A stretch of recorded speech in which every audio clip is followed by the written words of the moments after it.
इसके बाद की कार्रवाई मेरी जिम्मेदारी है। ठीक है पिंकी, मैं परेशान नहीं हूं, लेकिन मैं ये भी नहीं चाहता कि तुम किसी सिलसिले में उलझो जहां तुम्हें अपनी जात में किसी कमी का एहसास हो। तुम मुझसे मदद ले सकती हो और मुझे यकीन है कि मैं तुम्हारी भरपूर मदद करूंगा। हाँ, इस बात का मुझे यकीन है। तो अब क्या चाहती हो? फिलवक्त तो कुछ नहीं, हम इनका इंतजार करेंगे, पिंकी ने कहा और मैं खामोश हो गया। थोड़ी देर तो मैं खामोश रहा, फिर मैं और पिंकी नीचे उतर आए। मैंने पिंकी की तरफ देखते हुए पूछा, क्या यह जजीरा कथी तौर पर गैर आबाद है? हाँ, मैं तुम्हें मुख्तसरन बता चुकी हूँ कि यह किसी की मलकियत नहीं, बल्कि एक तरह से यह जजायर बैनुल अक़वामी कंट्रोल में है। और ये है ही वीरान, क्योंकि ना तो यहाँ कोई मुस्तकिल आबादी है और ना ही किसी की हुकूमत। बस यूँ लगता है जैसे ये सिर्फ स्मगलरों के लिए छोड़ दिए गए हों और इनसे चचम पोशी की जाती हो। हालांकि हुकूमतें इस काम को गैर कानूनी समझती हैं। हाँ, बिल्कुल गैर कानूनी, लेकिन इसके बावजूद हाँ, हुकूमतों के अपने अंदाज भी ज़रा मुख्तलिफ हुआ करते हैं। लेकिन जब स्मगलर यहाँ आते रहते हैं तो मेरा ख्याल है इन जजायर पर आबादी ज़रूरी थी। नहीं, यहाँ हर किस्म के लोग आ जाते हैं। यहाँ आबाद होने वाले किसी का तहफ़्फ़ुज़ हासिल करें, अपने तौर पर जिंदा रहना तो बड़ा मुश्किल है। गोल्ड, तुम खुद सोचो, किसी तहफ़्फ़ुज़ के बगैर कमज़ोर इंसान क्या कर सकता है? और गोया इस दौर में हर इंसान को किसी न किसी हुकूमत की ज़ेर तहत होना चाहिए। यकीनन ये दुनिया मुख्तलिफ हिस्सों में बटी हुई है और हर हिस्सा की एक हुकूमत होती है जहाँ इंसानी जान और माल के तहफ़्फ़ुज़ की जिम्मेदारी इन्हीं हुकूमतों की होती है। खैर, ये तो हमेशा की बात है, मैंने जवाब दिया और पिंकी फिर चौंक कर मुझे देखने लगी। मैं एकदम संभल गया था। क्यों? मैंने मुस्कुराते उसे देखा। कुछ नहीं, तुम्हारी बातों पर गौर कर रही थी। मेरी बातों पर गौर मत किया करो पिंकी। हाँ, ये तो बताओ, हमें यहाँ कब तक इंतज़ार करना पड़ेगा और इस इंतज़ार के दौरान हम क़याम कहाँ करेंगे? मेरा ख्याल है जजीरा पर क़याम का तो बंदोबस्त नहीं होगा। हाँ, जजीरे पर क़याम का कोई बंदोबस्त नहीं है। वैसे थोड़ी देर जजीरे की सैर करके हम वापस लॉन्च पर चलेंगे। मैंने गर्दन हिला दी और उसके बाद हम काफ़ी देर तक जजीरे के किनारे घूमते रहे। पिंकी और मैं मुख्तलिफ मौज़ूआत पर बातें करते रहे। वैसे पिंकी कुछ उलझी हुई थी, उसने ज़्यादा दूर जाने की कोशिश नहीं की थी। हालांकि एक बार मैंने उससे कहा भी कि क्यों ना अंदर चलकर जजीरे को देखा जाए। और नहीं, लॉन्च को खाली छोड़ना भी मुनासिब नहीं है, पिंकी ने जवाब दिया। क्यों, क्या यहाँ भी लूट मार शुरू हो सकती है? हाँ, लुटेरे कहाँ नहीं होते, पिंकी बोली और मैं मुस्कुराने लगा। फिर हम लॉन्च पर वापस आ गए। पिंकी खाने पीने का बंदोबस्त करनी चली गई थी और मैं लॉन्च के एक बुलंद हिस्से पर खड़े होकर समंदर का जायजा लेने लगा और फिर चौंक पड़ा। एक छोटी किश्ती चंद लोगों को लिए हमारी ही जानिब आ रही थी। मैंने पिंकी को आवाज़ दी और पिंकी भी मेरे नज़दीक पहुंच गई। ये कौन लोग हैं? और यकीनन इस जहाज से आए हैं, पिंकी ने जवाब दिया और हम करीब आने वालों को देखने लगे। किश्ती आहिस्ता आहिस्ता हमारी जानिब आ रही थी। बुलंदी से हम इस पर मौजूद लोगों का जायजा बाखूबी ले सकते थे। वो 4 थे, उनमें से 2 खड़े हुए थे, उनके हाथों में दूरबीनें थी और 2 बैठे हुए थे। वैसे ये छोटी किश्ती भी बादबानों या चप्पूओं से नहीं चल रही थी, बल्कि इससे भी मशीन की आवाज़ उभर रही थी।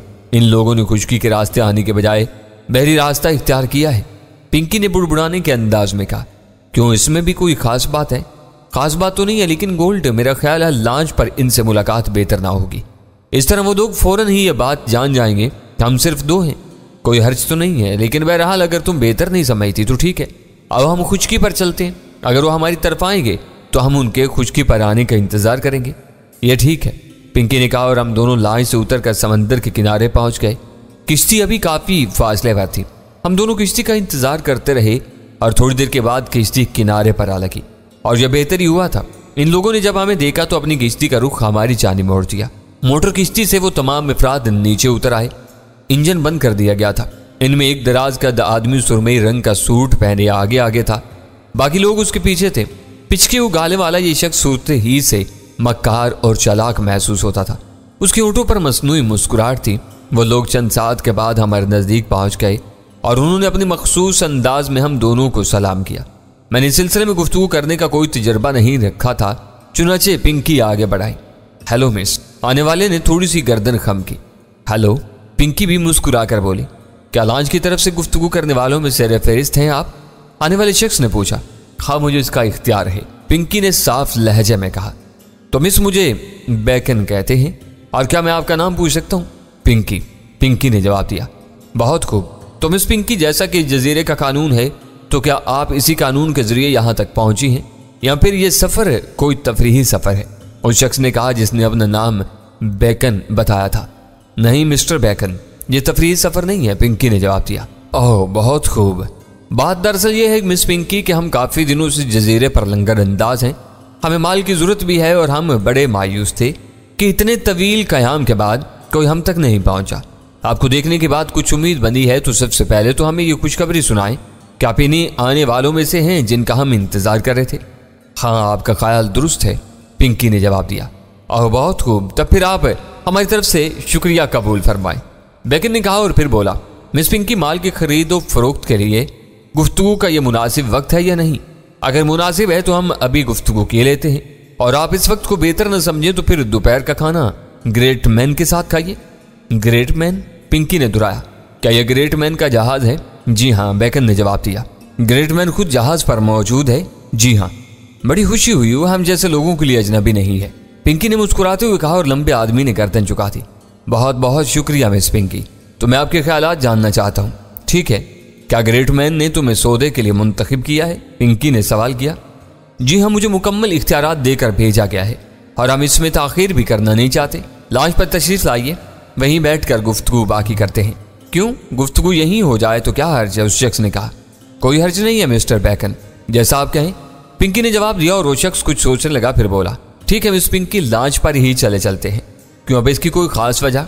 नहीं, बिल्कुल नहीं, लॉन्च पर चलकर माल तो देखना ही है, तो क्यों ना गुफ्तगू भी वहीं हो जाए, बेकन ने कहा। और मैं उस शख्स की इस हरकत पर गौर करने लगा जो कभी कुछ और कभी कुछ के माकूले पर अमल कर रहा था। मैंने पिंकी की जानिब देखा, लेकिन पिंकी खुद भी काफी होशियार थी।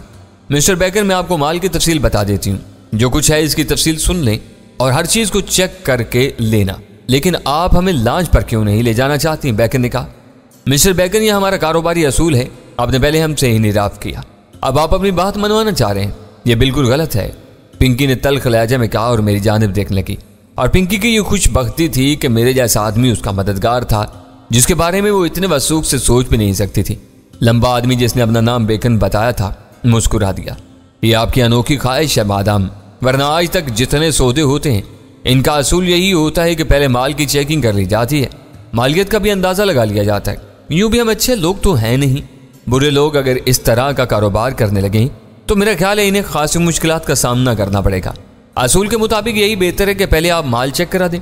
मिस्टर बेकन, असूल आपने तोड़ा है। मैं नहीं समझा मिस पिंकी कि आप माल चेक कराने में हिलो हुज्जत से काम क्यों ले रही हैं। मेरे ख्याल है मिस्टर बेकन का मुतालबा दुरुस्त है। मैंने उन्हीं लोगों के अंदाज में पिंकी को मुखातिब किया और पिंकी चौंक पड़ी। उसने मुताज्जुब नजरों से मेरी जानिब देखा, फिर गर्दन हिलाते हुए बोली, ठीक है मिस्टर बेकन, अगर आप इस सिलसिले में इस कदर मुसर हैं तो मुझे कोई खास एतराज भी नहीं है, तो फिर चलिए आइए, पिंकी ने इशारा किया। शुक्रिया मिस पिंकी, उम्मीद है आपने मेरी किसी बात का बुरा नहीं माना होगा, बेकन ने गर्दन झुकाते हुए कहा। मैंने उस दौरान बेकन का बगौर जायजा लिया था। इस शख्स की आंखें बेहद तेज मालूम हो रही थी। वो हमारे साथ चल पड़ा। पिंकी और बेकन आगे आगे थे, इनके पीछे मैं था और मेरे पीछे बेकन के तीनों साथी चल रहे थे। मैंने महसूस किया कि बेकन जिस्मानी तौर पर इंतहाई ताकतवर शख्स है। इसका बदन ठोस, कद लंबा और चाल फुर्तीली है। थोड़ी देर के बाद हम लॉन्च पर पहुंच गए। हैरत है, बेकन ने मुस्कुराते हुए कहा। किस बात पर? पिंकी ने सवाल किया। यूं लगता है जैसे इस लॉन्च पर आप दोनों के सिवा और कोई ना हो, बेकन ने कहा। हाँ, ये दुरुस्त है मिस्टर बेकन, पिंकी के बजाय मैंने आगे बढ़कर जवाब दिया।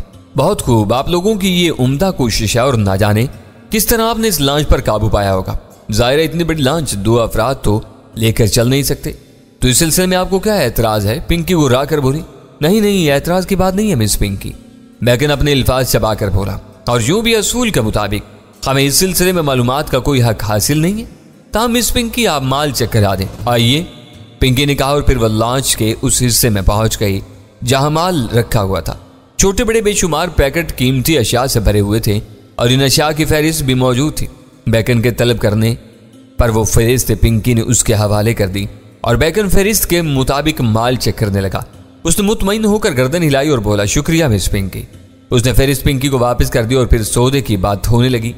पिंकी ने अपने अंदाजे के मुताबिक एक बहुत बड़ी रकम तलब की थी। मैं उस रकम की गिनती नहीं जानता था, इसलिए इस मसले से ताल्लुक ही रहा। अलबत्ता मैंने बेकन का एतराज सुना। लेकिन मिस पिंकी, ये रकम तो बहुत ज्यादा है। मेरा ख्याल है ये ज्यादा नहीं है। आपका ख्याल गलत है मिस पिंकी, इस सामान की असल कीमत भी इतनी नहीं बनती जितनी आपने तलब की है। बरअक्स इसके कि इस तरह लाए जाने वाले माल की कीमत हमेशा आधी रह जाती है। मुझे इल्म है इस बात का, पिंकी ने जवाब दिया, और मैंने इसी अंदाजे के मुताबिक कीमत आपको बताई है। नहीं, यह रकम काफी ज्यादा है, बेकर ने कहा। फिर आप क्या चाहते हैं? पिंकी ने पूछा, और बेकर ने पिंकी के बताए हुए आदाद शुमार में अपनी पसंद के मुताबिक कमी कर दी। इसकी बताई हुई रकम सुनकर पिंकी ने साफ इनकार कर दिया।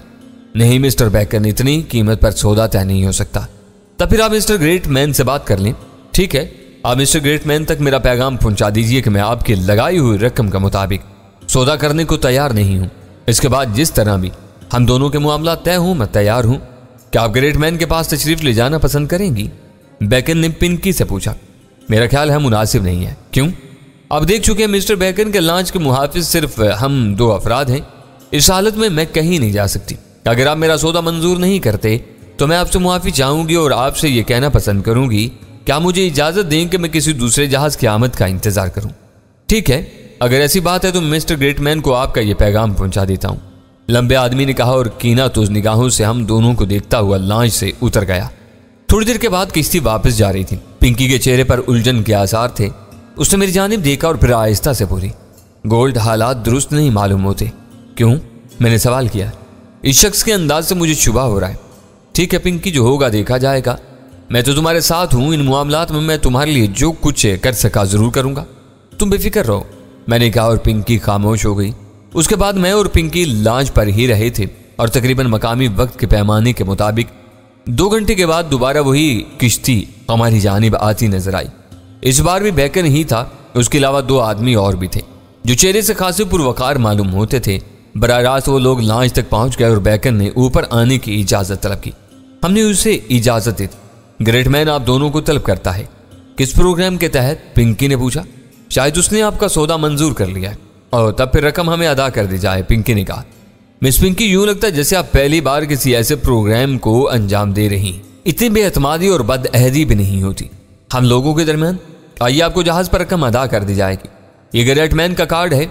उसने कार्ड पिंकी की जानिब बढ़ा दिया और पिंकी ने मेरी तरफ देखा। मैंने एक बार फिर गर्दन हिलाती थी इस ख्याल के तहत कि पिंकी उसकी तजवीज़ मंजूर कर ले। पिंकी ने गहरी सांस ली और गर्दन हिलाते हुए बोली, ठीक है मिस्टर बेकन, मैं आप लोगों के साथ चल रही हूँ। पिंकी के चेहरे पर उलझन के आसार साफ महसूस होते थे। मुझे अंदाजा हो रहा था कि मैं उन लोगों के साथ जाने में उलझ रही है, लेकिन मैं मुतमईन था। हालात का रुख मोड़ना आज भी मेरे लिए इतना ही आसान था जितना जमाना कदीम में। जरूरत पड़ने पर मैं भी सारे मामलात को काबू में कर लेने की कुदरत रखता था। वो ये बात पिंकी नहीं जानती थी, लेकिन वक्त आने पर उसे इस बात का भी अंदाजा हो जाता। पहले से उससे बताने की क्या जरूरत थी। चुनाचे मैंने उसे उलझन में रहने दिया। किश्ती हम लोगों को लेकर चल पड़ी। हमारा रुख जहाज की जानिब था। जो किश्ती जहाज के नजदीक पहुंचती जा रही थी, पिंकी की हालत दुरुस्त होती जा रही थी। लेकिन मुझे क्या मालूम था कि अपनी दुनिया के लोगों से वो मुझसे बेहतर तौर पर वाकफियत रखती है। किश्ती का रुख अचानक बदला और इस वक्त बदला जब किश्ती जहाज और जजीरे के दरमियान उभरी हुई एक बहुत बड़ी चट्टान या छोटी सी पहाड़ी के नजदीक पहुंची। तब किश्ती बर्क रफ्तारी से उस चट्टान की आड़ लेते हुए खुश्की की जानिब बढ़ी और इस तरह खुश्की पर चढ़ गई कि हम सोच भी न सके। साथ ही चारों आदमियों ने पिस्तौलें निकाली। पिंकी ने इस छोटे से हथियार का नाम पिस्तौल ही बताया था और ये पिस्तौलें हमारी कमर में चुभने लगी। तब बेकन की गुर्राती हुई आवाज सुनाई दी, मिस पिंकी और मिस्टर गोल्ड, खामोशी से नीचे उतराएं, वरना क्या फायदा आपकी लाशें समंदरी मछलियों की ग़िज़ा बन जाएं। पिंकी का चेहरा धुआं हो गया था। उसने खौफजदा नजरों से पहले बेकन को और फिर मुझे देखा। मैंने गर्दन हिला दी।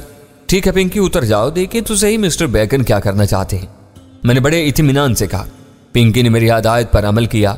वो किश्ती से नीचे उतर आई।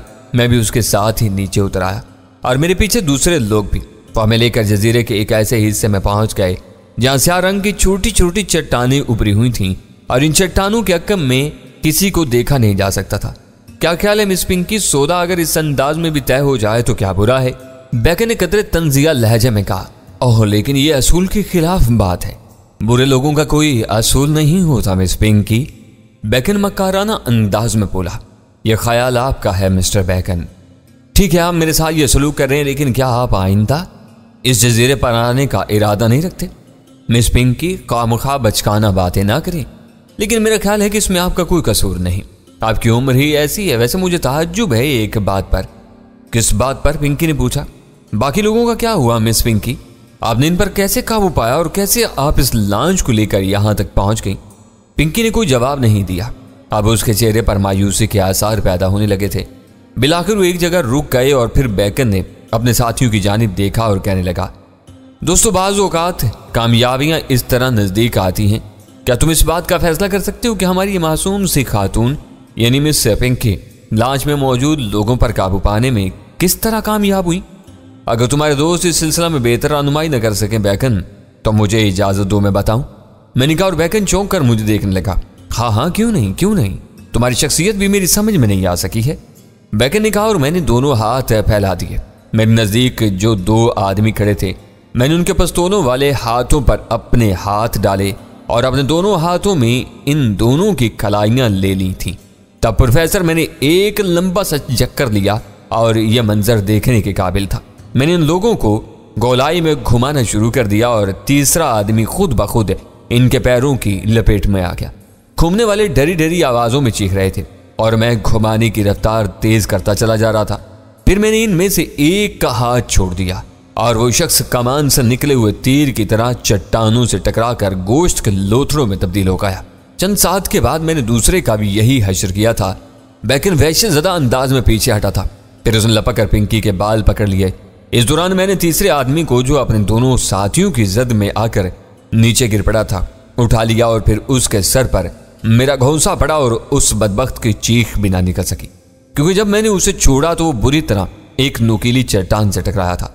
इसे मोहलत भी ना मिल सकी कि वो चीख सकता। इसके सर से खून जारी था। खबरदार है, बेकन वहशत ज़दा अंदाज में चीखा, अगर तुम मेरी तरफ बढ़े तो मैं इस लड़की को गोली मार दूंगा। उसने पिस्तौल की नाल पिंकी की कनपट्टी पर रखते हुए कहा और मैंने दोनों हाथ फैला दिए। मेरे होंठों पर मुस्कुराहट थी।